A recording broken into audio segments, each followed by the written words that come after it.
नमस्कार दोस्तों, आप लोग कैसे हैं? आई होप आप लोग अच्छा होंगे। दोस्तों आज के वीडियो में हम लोग सीखने वाला है जो हमारा ईओटी क्रेन है, चाहे हमारा गैंटी क्रेन है, उसमें हमारा जो पीपी पैनल होता है, प्रोटेक्टिव पैनल होता है, उसमें हमारा कंट्रोल वायरिंग किस तरीके से होता है आज के वीडियो में हम लोग वो पूरी तरीके से सीखने वाला है। जैसा कि आप लोग ये ड्राइंग जो देख पा रहे हैं, इस ड्राइंग में मैं पूरा आप लोग को समझाऊंगा किस तरीके से हमारा ऑन पुश बटन कनेक्शन होता है, स्टॉप पुश बटन कनेक्शन होता है, उसका मैं पूरी जानकारी इस वाला वीडियो में आप लोग को बताने वाला हूँ। और जो हमारा एक कॉन्टैक्टर होता है पीपी पैनल पे, जिसको हम लोग मेन पावर कॉन्टैक्टर बोलता हूँ, उस कॉन्टैक्टर में किस तरीके से वायरिंग होता है, उसका बाद जो हमारा एलटी होता है, सीटी होता है, मेन होस्ट होता है, ऑक्सिलरी होस्ट होता है, उसका पैनल पे हमारा पावर सप्लाई जाता है। तो दोस्तों सबसे पहले मैं आप लोग को बता दूं, जो हमारा ईओटी क्रेन होता है, ईओटी क्रेन का फुल फॉर्म है इलेक्ट्रिक ओवरहेड ट्रैवलिंग क्रेन।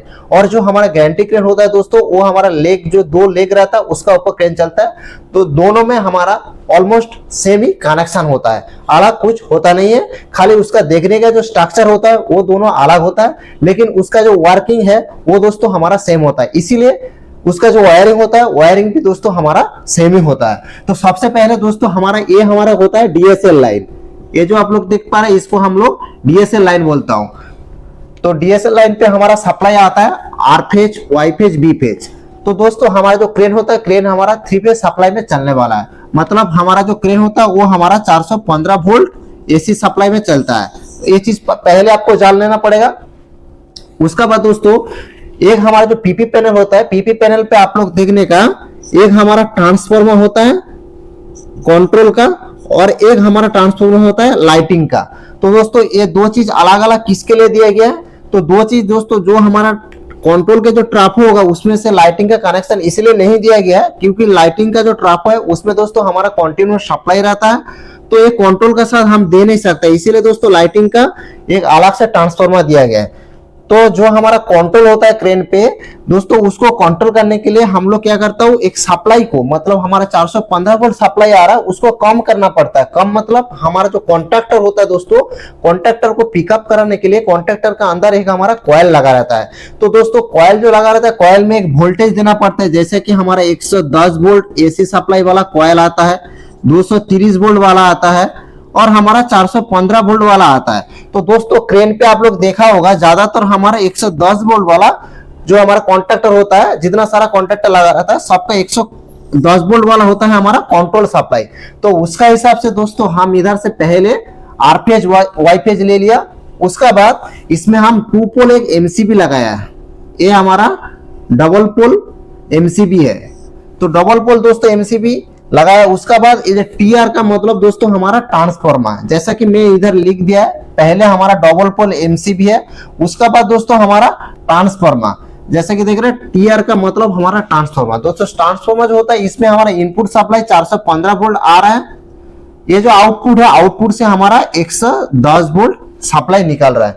तो ये जो है ये हमारा आउटपुट वाला एक एमसीबी है, ये भी हमारा डबल पोल एमसीबी है। उसका बाद दोस्तों इधर हमारा क्या है, फेज और न्यूट्रल आ रहा है। जैसे कि देख रहे हैं ये हमारा फेज लाइन है, ये हमारा न्यूट्रल लाइन है। तो इतना तो आप लोग को समझ में आ गया। पहले एक एमसीबी लगाया जो कि हमारा ट्रांसफार्मर पे सप्लाई आ रहा है, उसका इनपुट साइड में एक एमसीबी लगाया 2 पोल वाला। उसका बाद दोस्तों हमारा ट्रांसफार्मर है जो कि इनपुट सप्लाई 415 वोल्ट है, आउटपुट सप्लाई हमारा 110 वोल्ट है। तो इधर हम डबल पोल एक एमसीबी लगाया दोस्तों। तो कभी भी क्या होता है दोस्तों, ट्रांसफार्मर में कोई प्रॉब्लम आता है तो ट्रांसफार्मर के इनपुट साइड में हमारा एमसीबी ट्रिप हो जाएगा, तो हमारा जो ट्रांसफार्मर है, ट्रांसफार्मर का पावर सप्लाई काट हो जाएगा। इसीलिए दोस्तों हमारा सेफ्टी पर्पस के लिए एमसीबी लगाना जरूरी होता है। और इसका जगह पे फ्यूज भी आता है, एचआरसी फ्यूज भी कहीं कहीं पुराना क्रेन पे लगा रहता है। तो उसका बाद दोस्तों हमारा आउटपुट साइड में भी हमारा एक एमसीबी लगाया है, क्योंकि कभी भी दोस्तों इसमें आपका कोई ये जो कनेक्शन देख रहा है, इस कनेक्शन में कोई खराबी आ गया तो आपको काम करना है, तो आप पूरा सप्लाई बंद ना करके भी इस एमसीबी को, आउटपुट वाला जो एमसीबी है इसको आप बंद करके, ये हमारा आउटपुट वाला एमसीबी को आप बंद करके आप काम कर सकता है। तो इतना तो हमारा हो गया। ये हमारा न्यूट्रल लाइन है और ये हमारा फेज लाइन है। तो दोस्तों न्यूट्रल लाइन को हमेशा कॉमन कर देने का, कॉमन इसीलिए दोस्तों कॉमन कर देगा क्योंकि जो हमारा कॉन्टैक्टर होता है दोस्तों, इसको हम के का सिंबल में लिखा है कॉन्टैक्टर का। तो कॉन्टैक्टर का ड्राइंग दोस्तों इस तरीके से होता है। इसमें दोस्तों आपको कॉइल एक देखने के लिए मिलेगा। तो कॉइल में आपको A1 और A2 टर्मिनल देखने के लिए मिलेगा। तो A2 टर्मिनल पे हम डायरेक्ट न्यूट्रल लाइन कनेक्शन कर दिए, ये हमारा न्यूट्रल लाइन हम इधर कनेक्शन कर दिया। तो अभी हमारा कॉन्ट्रैक्टर को पिकअप कराने के लिए A1 टर्मिनल पे आपको फेज लाइन कनेक्शन करना है। वही फेज लाइन दोस्तों हम इतना सारा स्विच कनेक्शन किया है, वो किस तरीके से आपको कौन सा स्विच कनेक्शन करना है उसका मैं आप लोग को बता देता हूं।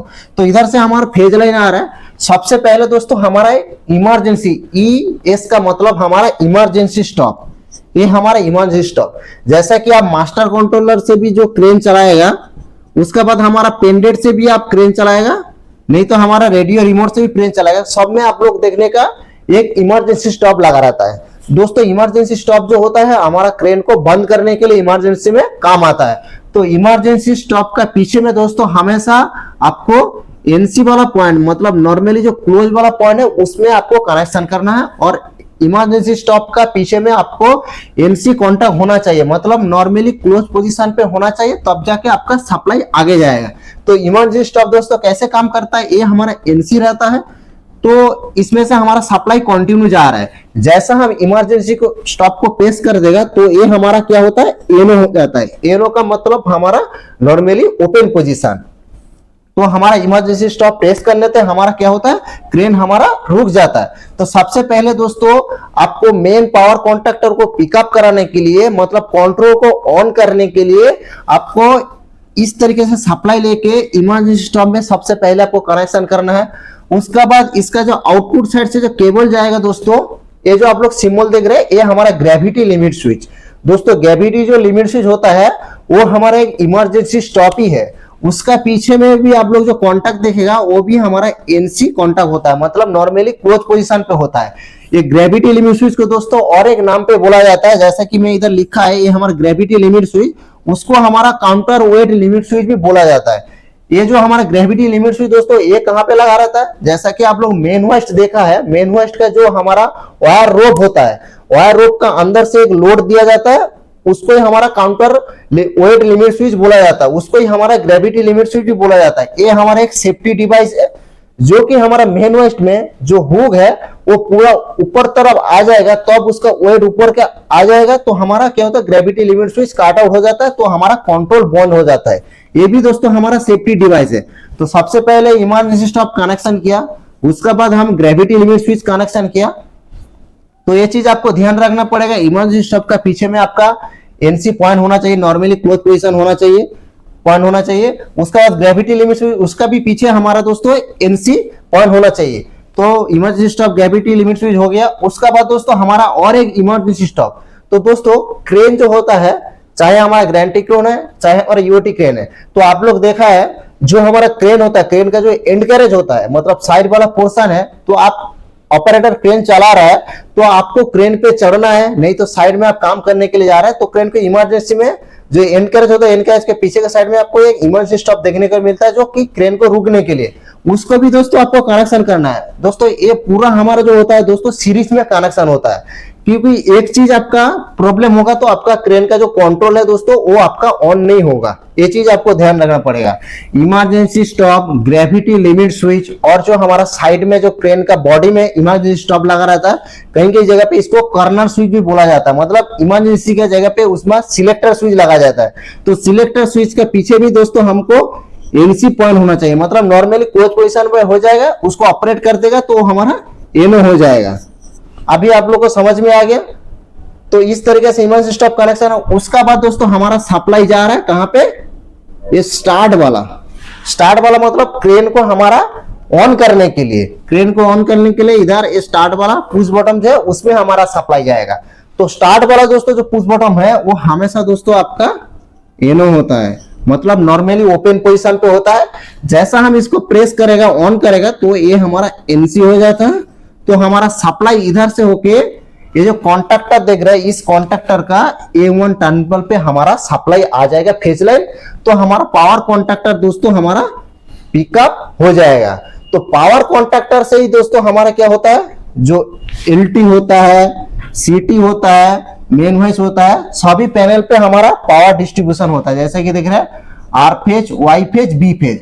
उसका बाद दोस्तों इसमें दोस्तों हमारा एक कंट्रोल का भी हमारा कॉन्ट्रैक्टर लगा रहता है, इसका साथ ही लगा रहता है। इस कॉन्ट्रैक्टर जैसा हम पिकअप हो जाएगा तो इस कंट्रोल का भी हमारा जो कॉन्टैक्टर होता है, इस कॉन्टैक्टर से भी पिकअप कोई कोई जगह पे आप लोग देखने का, ये जो हमारा बड़ा वाला एक पावर कॉन्टैक्टर आता है, इसमें हमारा डायरेक्ट कनेक्शन नहीं दिया जाता है, इस कॉन्टैक्टर का डायरेक्ट कनेक्शन नहीं दिया जाता है। ये जो आप लोग छोटा वाला कॉन्टैक्टर देख रहे हैं, जिसको हम लोग ऑक्सिलरी कॉन्टैक्टर बोलते हैं, उस ऑक्सिलरी कॉन्टैक्टर में सप्लाई आता है, उधर से हमारा सप्लाई इस पावर कॉन्टैक्टर में आता है। वो अलग अलग ड्राइंग में थोड़ा सा डिफरेंस है, लेकिन मैं आप लोग को तरीका समझा रहा हूँ किस तरीके से आपका कंट्रोल वायरिंग होता है। तो दोस्तों सबसे पहले क्रेन का जो पीपी पैनल होता है, पीपी पैनल पे दोस्तों हमारा कंट्रोल ऑन करने के लिए, क्रेन का सप्लाई को ऑन करने के लिए हमारा क्या लगा रहता है, 3 फेज सप्लाई डीएसएल में आता है। डीएसएल से हम 2 फेज उठा लिया, 2 फेज मतलब हमारा 415 वोल्ट हो गया। उसका बाद दोस्तों हम डबल पोल एमसीबी लगाया, किसके लिए लगा वो भी बताया। और एक हमारा कंट्रोल ट्रांसफार्मर है, कंट्रोल ट्रांसफार्मर, इसका इनपुट साइड में 415 वोल्ट आ रहा है, आउटपुट साइड में दोस्तों हमारा 110 वोल्ट आ रहा है। क्योंकि आप देखने का 110 वोल्ट का जगह पे आपका कॉन्टैक्टर का पीछे में कॉइल होता है, कॉइल के उसमें डिटेल्स लिखा रहता है, उसमें आपको देख लेना पड़ेगा 230 वोल्ट वाला आपका कॉन्टैक्टर में कॉइल सप्लाई होगा, तो उसका हिसाब से आपको ट्रांसफार्मर इस्तेमाल करना चाहिए। तो ये चीज आपको अभी ड्राइंग इस तरीके से होता है। और कहीं कहीं क्रेन पे आप लोग देखने का, ये जो हमारा पेंडेंट का स्टार्ट बटन में लगाया, तो इधर एक हमारा ऑफ वाला पी पुश बटन लगाता है। तो इसमें दोस्तों जैसा मैं इधर बताया इमरजेंसी का स्टॉप जैसा हमारा वो भी पुश बटन हम इधर लगा सकता है। और दोस्तों जो हमारा मास्टर कंट्रोलर होता है, सेंटर में, इस सेंटर में हमारा रहेगा, तो ये हमारा एनसी पोजीशन पे, मतलब सेंटर में रहेगा, तो नॉर्मली वो हमारा क्लोज पोजीशन पे रहेगा। इसका मास्टर कंट्रोल लीवर हमारा इस तरीके से ऑपरेट होगा, तो आपका क्रेन चालू नहीं होता। ये चीज आप लोग देखा, वो कैसे वायरिंग होता है उसका भी दोस्तों इस तरीके से। इधर जो मास्टर कंट्रोलर होता है, जितना सारा हमारा सीटी, LT, main hoist, auxiliary hoist, सब में क्या होता है, इधर से ही हमारा क्या इस तरीके से हमारा सीरीज में कनेक्शन कर देता है। सीरीज में मतलब इस तरीके से हमारा कनेक्शन कर देता है। तो ये हमारा क्या होता है, एनसी पोजीशन पे होता है। ये सेंटर में रहेगा तो ये हमारे एनसी पोजीशन पे रहेगा, तो हमारा क्रेन दोस्तों चालू हो जाएगा। जैसा ये मास्टर कंट्रोलर लीवर हमारा ऑपरेट हो जाएगा, तो ये हमारा एनो हो जाएगा, तो इधर से हमारा सप्लाई आगे नहीं जाएगा। तो हम जैसा हम स्टार्ट वाला पुश बटन प्रेस करेगा, तो हमारा क्रेन का कंट्रोल दोस्तों ऑन नहीं होगा। कुछ जो क्रेन होता है यूटी क्रेन और हमारा जो गारंटी क्रेन होता है, उसका कंट्रोल दोस्तों इस तरीके से वायरिंग होता है। अभी दोस्तों मैं और एक बार आप लोग को बता देता हूं, ये जो कंट्रोल वायरिंग, मान लीजिए आपका कंट्रोल वायरिंग पे प्रॉब्लम हो रहा है, मतलब आपका क्रेन का कंट्रोल चालू नहीं हो रहा है, तो आप उसको किस तरीके से चेक करने का मल्टीमीटर का मदद से, वो भी मैं आप लोग को इस वाला वीडियो में समझा देता हूं। तो दोस्तों सबसे पहले हमारा क्या होता है, इस कॉन्टैक्टर का कॉइल में सप्लाई आएगा, तो हमारा क्रेन का कॉन्टैक्टर पिकअप हो गया। ये चीज आपको क्लियर हो गया। तो इसमें हमारा आप सबसे पहले मल्टीमीटर को वोल्टेज में सेटिंग करके, ये जो हमारा एमसीबी है, आउटपुट वाला जो हमारा एमसीबी है, ये आउटपुट वाला एमसीबी में आपको सप्लाई चेक करना है, 110 वोल्ट हमारा सप्लाई आ रहा है कि नहीं आ रहा है। 110 वोल्ट वाला हमारा सप्लाई आ रहा है, इधर आप फेज और न्यूट्रल में चेक कर लिया। उसके बाद दोस्तों आपको क्या करना पड़ेगा, न्यूट्रल पे मल्टीमीटर का एक लीड रखना पड़ेगा, मल्टीमीटर का एक लीड रखना पड़ेगा। उसका बाद जितना सारा आप वायर देखने का, सभी वायर में आपका फेरुल नंबर होगा ड्राइंग के हिसाब से। ये हमारा 110 होगा, तो इधर आके हमारा 111 हो गया, इधर आके हमारा 112 हो गया, ये आके 100 हमारा 13 हो गया। तो मैं एग्जांपल का तरह में आप लोगों को बता रहा हूँ, इस तरीके से आपको देखने के लिए मिलेगा। तो सबसे पहले दोस्तों ये न्यूट्रल का भी एक फेरुल नंबर होता है। मान लीजिए ये हमारा 50 इसका फेरुल नंबर है, कॉमन है, न्यूट्रल हमारा कॉमन है। तो 50 में आप एक मल्टीमीटर का लीड रखने का, न्यूट्रल वाला। उसका बाद दोस्तों आपको इमरजेंसी जो स्टॉप है, उसका इनपुट साइड में 110 वोल्ट वाला जो फेरुल है, इसमें आपको वोल्टेज चेक करना है। आप देखने का आपका इधर वोल्टेज आ रहा है, तो मतलब आपका जो इमरजेंसी स्टॉप है, इसका आउटपुट साइड में आपको चेक करना पड़ेगा। मतलब इधर आपको मल्टीमीटर का एक लीड रखना पड़ेगा, और इधर आपका जो इमरजेंसी स्टॉप है, उसका आउटपुट साइड में आपका पावर सप्लाई आ रहा है कि नहीं आ रहा है देखना पड़ेगा। मान लीजिए 10 में आपका सप्लाई आ रहा है, लेकिन 111 में आपका सप्लाई नहीं आ रहा है, तो आपको समझ लेना पड़ेगा जो हमारा इमरजेंसी स्टॉप है, इसमें हमारा कोई प्रॉब्लम है। इसमें दोस्तों हमारा क्या प्रॉब्लम आता है, जैसे कि हमारा एनसी जो कॉन्टैक्ट होता है, वो ज्यादा यूज करने की वजह से एनसी कॉन्टैक्ट हमारा खराब हो जाता है। नहीं तो वो कॉन्टैक्ट हमारा दोस्तों माल फंक्शनिंग करता है, तो हमारा काम नहीं करता है। तो आपको क्या करना पड़ेगा, ये जो एनसी वाला कॉन्टैक्ट होता है वो अलग से मिलता है, आपको इसको चेंज कर देना पड़ेगा। और जैसा कि देखने का, इसको आप बाईपास कैसे करेगा, जैसा कि एक वायर लेके आपको इस तरीके से कनेक्शन कर सकता है, नहीं तो ये ऊपर और नीचे वाला वायर को आप ऐसा जोड़ देगा, तो आप देख सकते हैं आपका सप्लाई इतना तक आ रहा है, आपका कंट्रोल ऑन आ रहा है, तो बाद में आप इसको चेंज कर देगा। तो इस तरीके से दोस्तों आपका प्रॉब्लम आता है। बाद में ग्रेविटी लिमिट स्विच का अंदर भी दोस्तों सेम हमारे एनसी कॉन्टैक्ट रहता है, मतलब ये हमारा नॉर्मली क्लोज पोजीशन पे होना चाहिए। नॉर्मली क्लोज पोजीशन पे नहीं रहेगा तो आपका आगे सप्लाई नहीं जाएगा, तो हमारा क्रेन चालू नहीं होगा। तो इसका अंदर दोस्तों हमारा जो कॉन्टैक्ट रहता है, ज्यादातर इसका कॉन्टैक्ट हमारा खराब हो जाता है। तो आपको ये चीज आपको चेक करना पड़ेगा। चेक करने का दोस्तों तरीका सेम ही है। मल्टीमीटर को आपको वोल्टेज में रख के न्यूट्रल में एक लीड आपको फिक्स रखना पड़ेगा, जो कॉमन वाला हमारा न्यूट्रल पॉइंट है, और आपको एक एक करके फेरुल नंबर का आगे पीछे, मतलब 12 में आपका सप्लाई आ रहा है, 13 में आपका नहीं आ रहा है, तो ग्रेविटी लिमिट स्विच तक जो हमारा केबल गया है, इस केबल भी आप दोस्तों हमारा खराब भी हो सकता है। तो एक ऐसा करके आप चेक कर सकते हैं, तो आपका जो प्रॉब्लम है दोस्तों आपको आसानी से मिल जाएगा। और मास्टर कंट्रोल, मान लीजिए हमारा जो क्रेन ऑपरेटर है वो मास्टर कंट्रोलर को ऑपरेट करके रख दिया है, तो ऑपरेट करने के वजह से क्या होता है, उसका अंदर जो हमारा कॉन्टैक्ट रहता है, उस कॉन्टैक्ट हमारा टूट गया है। तो टूट गया तो ये हमारा एनसी पोजीशन पे नहीं रहेगा, तो दोस्तों हमारा स्टार्ट वाला जो पुश बटन है, इसका इनपुट साइड में दोस्तों हमारा सप्लाई नहीं आएगा। तो हमारा स्टार्ट वाला जो पुश बटन है उसको हम जैसा प्रेस करेगा तो हमारा सप्लाई आगे नहीं जाएगा, तो हमारा जो हमारा कॉन्टैक्ट है कंट्रोल का वो हमारा ऑन नहीं होगा। ऑन नहीं होगा तो दोस्तों हमारा जो पीपी पैनल है, मतलब एलटी पैनल है, सीटी पैनल है, मेन होस्ट पैनल है, ऑक्सिलरी पैनल है, उसमें हमारा सप्लाई नहीं जाएगा। तो इसमें दोस्तों हमारा जो कंट्रोल का ऑन होने के लिए इधर हमारा क्या D01 इस तरीके से हमारा ऑक्सिलरी छोटा वाला कॉन्टैक्ट लगाया जाता है, उसमें हमारा सप्लाई है। तो उधर से हमारा इस पावर कॉन्टैक्टर जैसा हम इसको प्रेस करेगा तो ये पावर कॉन्टैक्टर हमारा पिकअप हो जाएगा। तो सभी पैनल पे हमारा क्या होता है, पावर सप्लाई चला जाता है। तो इस तरीके से दोस्तों हमारा जो यूओटी क्रेन होता है और जो हमारा गारंटी क्रेन होता है उसका कंट्रोल वायरिंग पीपी पैनल पे। दोस्तों आगे मैं एक एक करके और भी आप लोग को अलग अलग ड्राइंग बताने वाला हूँ, किस तरीके से इसका लिमिट स्विच कनेक्शन होता है, लिमिट स्विच का कंट्रोल वायरिंग, वो भी मैं दोस्तों बताऊंगा। तो आज के लिए इतना तक है। आप हमारे चैनल पे नए हैं तो हमारे चैनल को सब्सक्राइब करके रखिए। आगे मैं आप लोग के लिए अच्छे वीडियो लेके आने के लिए कोशिश करूंगा। चलिए फ्रेंड्स, आज के लिए इतना तक है। अगले एक नया वाला वीडियो के साथ मिलता हूं। जय हिंद दोस्तों।